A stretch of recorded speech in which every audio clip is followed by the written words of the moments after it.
Moment in Time by Suzanne Redfearn. Performed by Jesse Valinsky.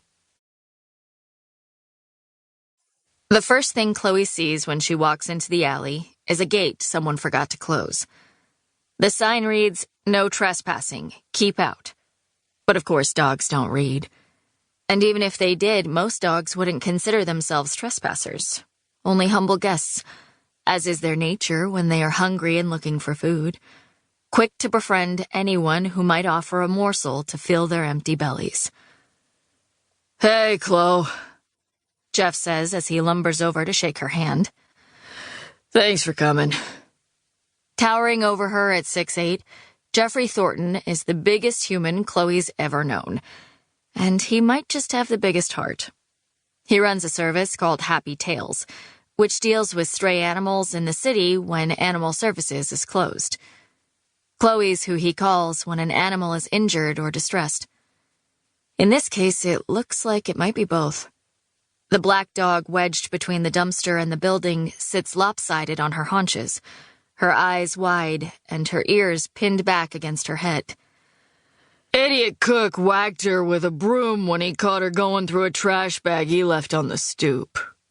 He nods toward the back door of the Thai restaurant beside them. "Waitress stopped him from hitting her again, then called AS, and the call went to me. I think he clocked her pretty good. Looks like she's bleeding above the eye." Chloe squints to see the injury, but it's dark, the moon and stars obscured by clouds, and the only light borrowed from a small bulb above the restaurant's door. The dog's left eye does seem to be twitching, but she can't tell if that's from an injury or stress. The dog looks young, not a puppy, but less than 2 years, and Chloe agrees with Jeff that she's a girl, her face fine-boned and feminine. "Looks like she has a collar," Chloe says. "Yeah, but no tags." Chloe looks at him curiously. "She let me get within a foot, then freaked out when I reached for her. So I backed off and decided to call you." Jeff was right to be cautious. Even the gentlest dog is unpredictable when stressed. Fight-or-flight instinct is as real in canines as humans, and neither reaction is what they want from this girl. Chloe scans around them. The alley smells of trash and sewer, but doesn't feel unsafe. The greatest danger, the cold that blows off the bay a block away.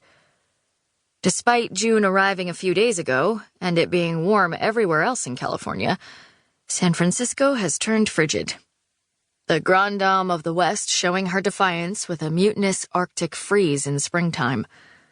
The phantom tip of Chloe's left pinky and her 3 missing toes pulse.